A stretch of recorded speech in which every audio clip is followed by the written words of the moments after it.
تیسرا سوال ہوگا ما کنت تقول فی حق ھذا الرجل، اس مرد کے بارے میں تو دنیا میں کیا کہا کرتا تھا، کیا عقیدہ تھا، یعنی نبی صلی اللہ علیہ وسلم کے بارے میں سوال ہوگا۔ ترمذی کے الفاظ ہیں من نبیوں کا، تیرا نبی کون ہے؟ تو دونوں سوال ٹھیک ہیں۔ اس میں جو کہتے ہیں کہ قبر میں نبی صلی اللہ علیہ وسلم آ جائیں گے، ایسی بات نہیں ہے، کیونکہ مسند امام احمد میں ایک حدیث موجود ہے، وہ شخص میں پوچھے گا کہ آپ کس مرد کے بارے میں مجھ سے پوچھ رہے ہیں، تو فرشتہ کہے گا الذی بعث فیکم، اس شخص کے بارے میں جس کو اللہ نے تم میں نبی بنا کر مبعوث کیا تھا۔ پھر کہے گا مومن ہوا محمد رسول اللہ، وہ تو اللہ کے رسول محمد تھے۔ بسم اللہ الرحمن الرحیم، نحمدہ ونصلی ونسلم علی رسولہ الکریم۔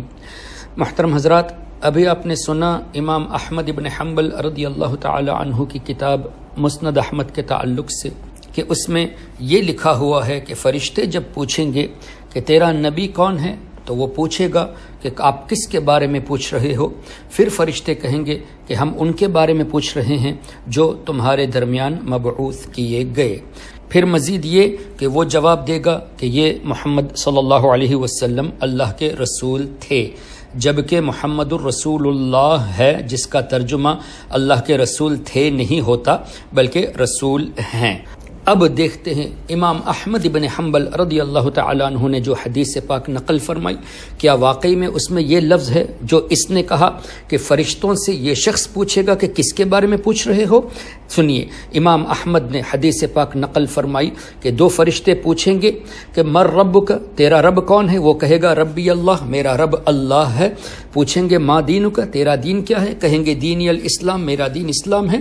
فیقولان لہ ما ھذا الرجل الذی بعث فیکم، ان کے بارے میں جو تمہارے درمیان مبعوث کیے گئے تو کیا کہتا تھا؟ ان کے بارے میں جو تمہارے درمیان مبعوث کیے گئے، یہ نہیں کہ وہ پوچھے گا کہ کن کے بارے میں پوچھ رہے ہو، ایسا نہیں، بلکہ ان کے بارے میں جو تمہارے درمیان مبعوث کیے گئے ان کے بارے میں کیا کہتا تھا؟ وہ کہے گا محمد الرسول اللہ، یہ تو اللہ کے رسول صلی اللہ علیہ وسلم ہیں۔ اور یہی جملے آپ کو بخاری شریف میں بھی ملیں گے کہ فرشتے پوچھیں گے ان کے بارے میں۔ اسی طرح امام ترمذی کا بھی اس نے حوالہ دیا، ترمذی شریف میں بھی یہی الفاظ موجود ہے، ابو داؤد میں بھی یہی الفاظ موجود ہے، مستدرک علی الصحیحین میں بھی یہی الفاظ موجود ہے۔ اور جہاں من نبیک کا تذکرہ ہے، جیسا کہ مصنف عبد الرزاق میں ہے، تو وہاں یہ نہیں کہے گا کہ تم کس کے بارے میں پوچھ رہے ہو، بلکہ من نبیک، تیرا نبی کون ہے؟ اس کے جواب میں کہے گا کہ میرا نبی محمد صلی اللہ تعالی علیہ وسلم ہیں۔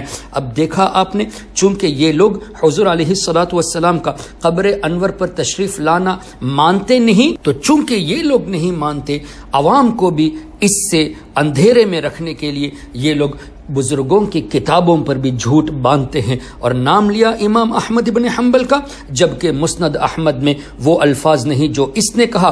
بالفرض مان بھی لیا جائے کہ وہ حدیث لے آئے جہاں یہ الفاظ موجود ہوں کہ وہ کہے گا کہ کس کے بارے میں پوچھ رہے ہو، تب بھی چونکہ یہ حدیث بھی مذکور ہے جس میں فرشتے کہیں گے ان کے بارے میں کیا کہتا تھا، یعنی حضور علیہ الصلوۃ والسلام کی موجودگی میں، اور یہی الفاظ دیگر محدثین نے لکھا، تو اس حدیث کی تعویل کی جائے گی، نہ کہ ان تمام حدیثوں کا رد۔ اللہ اکبر، یہ ہے ان شریروں کی چال، اپنی بات کو منوانے کے لیے بزرگوں پر بھی جھوٹ باندھتے ہیں، اور پھر یہ کہتے ہیں میری فلاں تقریر نیٹ میں موجود ہے جس میں میں نے ریسرچ کیا ہے، اپنا ریسرچ پیش کیا ہے، جو چاہے دیکھ لے۔ ارے جس کی بنیاد جھوٹ پر ہو اس کی ریسرچ پر کیسے لوگ بھروسہ کرے؟ اللہ تبارک و تعالی ان عوام کو عقل سلیم عطا کرے جو انجانے میں ایسے شریروں کی تقریریں سن کر اپنے ایمان کو کھو بیٹھتے ہیں۔ اللہ تعالی ہم سب کے ایمان و عقیدے کی حفاظت فرمائے۔ السلام علیکم ورحمۃ اللہ وبرکاتہ۔